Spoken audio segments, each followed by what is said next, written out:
Hello বন্ধুরা, নিয়ে চলে এসেছি তোমাদের জন্য নতুন একটা ভিডিও আর নতুন একটি রেসিপি। আজকের রেসিপিটা কিন্তু হতে চলেছে দুধ পটল। হ্যাঁ, এই রেসিপিটা আমি কিভাবে বানালাম আর কি দিয়ে বানালাম, কেমনভাবে বানালাম তোমাদের সঙ্গে শেয়ার করব। তো চলো শুরু করা যাক আজকের ভিডিও। কিভাবে বানাই দেখতে থাকো। তো ফার্স্টে কিন্তু দুধ পটল বানানোর জন্য আমি কিন্তু গ্যাসে বসিয়ে দিয়েছি কড়াই। আর কড়াইটা গরম হওয়ার পর কিন্তু দিয়ে দেবো আমি কিন্তু সর্ষের তেল। আর আমি কিন্তু খুবই অল্প তেলে রান্না করি, যাতে আমাদের স্বাস্থ্য সব কিছু ভালো থাকে। বেশি তেল খাওয়া তো ভালো না, তার জন্য একদমই অল্প তেলে কিন্তু আমি রান্নাগুলো করে দেখাবো। তো দুধ পটলের জন্য তো অবভিয়াসলি পটল লাগবে, আর পটলগুলো তোমরা কিন্তু গোটা গোটা রাখতে পারো, আমি চিড়ে দিয়েছি। তো দেখতেই পাচ্ছ, তোমরা কিন্তু আগে থেকে এতে নুন হলুদ মাখিয়ে রাখতে পারো। আমার হাতে টাইম কম ছিল, যার জন্য কিন্তু আমি একেবারে কড়াইতে দিয়ে তার মধ্যে কিন্তু একটু নুন আর হলুদ দিয়ে পটলগুলো খুব ভালোভাবে লাল লাল করে ভেজে নেব। দেখতেই পাচ্ছ দিয়ে দিলাম।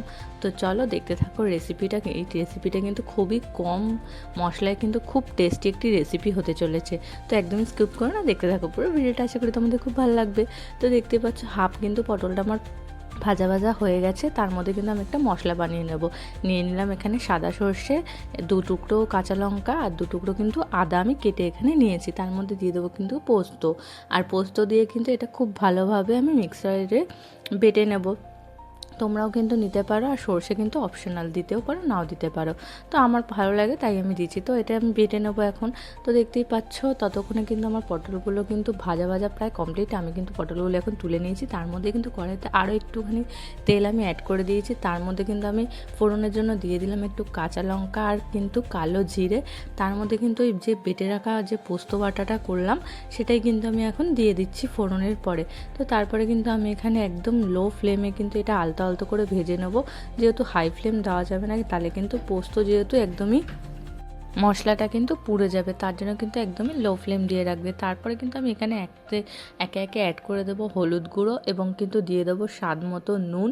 তারপরে কিন্তু আমি যত ভেজে নেব যাতে হলুদের কাঁচা গন্ধটা চলে যায় এবং কিন্তু সর্ষে পোস্তর কাঁচা গন্ধটা চলে যায়, সেই অবধি কিন্তু আমি ভেজে নেব। আর এর মধ্যে যতক্ষণ না তেল বেরোচ্ছে, তেল ছেড়ে দিচ্ছে, ততক্ষণ অবধি কিন্তু আমি মশলাটা ভালো করে কষিয়ে নেব। হ্যাঁ, কিন্তু খুব বেশি ভাজা যাবে না, যেহেতু পোস্ত খুব বেশি ভাজতে নেই, সর্ষে পোস্ত একসাথে পেস্ট করা আছে এর জন্য। তো চলো দেখতে থাকো।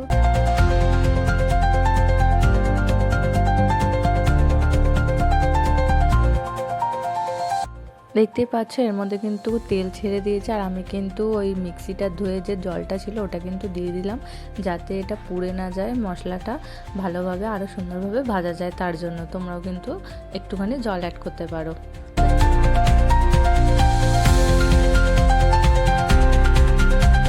দেখতেই পাচ্ছ মশলা থেকে কিন্তু তেল ছেড়ে দিয়েছে। আর তার মধ্যে কিন্তু আমি এখন অ্যাড করে দিলাম আগে থেকে ভেজে রাখা পটলগুলো।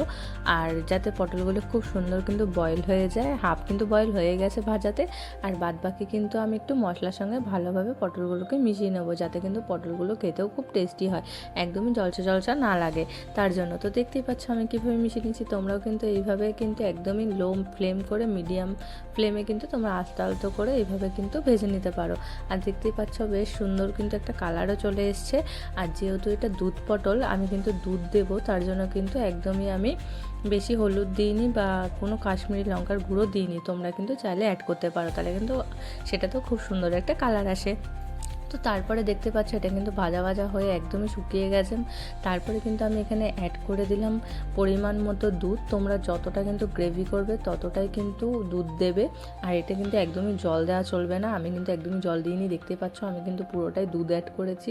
আমি একদমই গামাখা করব, তার জন্য কিন্তু দুধটা দিয়ে দিয়েছি প্রায় পরিমাণ মতো। আর এখন কিন্তু জাস্ট ফুটছে, আর ফুটলেই কিন্তু আমাদের রেসিপিটা কিন্তু একদমই রেডি হয়ে যাবে। দেখতেই পাচ্ছ প্রায় ফুটে কিন্তু গ্রেভিটা অনেকটাই ঘন হয়ে গেছে।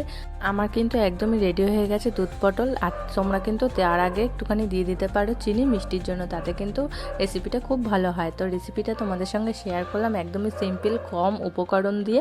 তো একদিন বাড়িতে ট্রাই করে দেখো। তো কেমন লাগলো ভিডিওটা অবশ্যই জানিও। দেখা হচ্ছে অন্য কোনো ভিডিওতে। তো আজকের জন্য টাটা। রেসিপিটা কেমন লাগলো অবশ্যই জানাতে কিন্তু ভুলো না।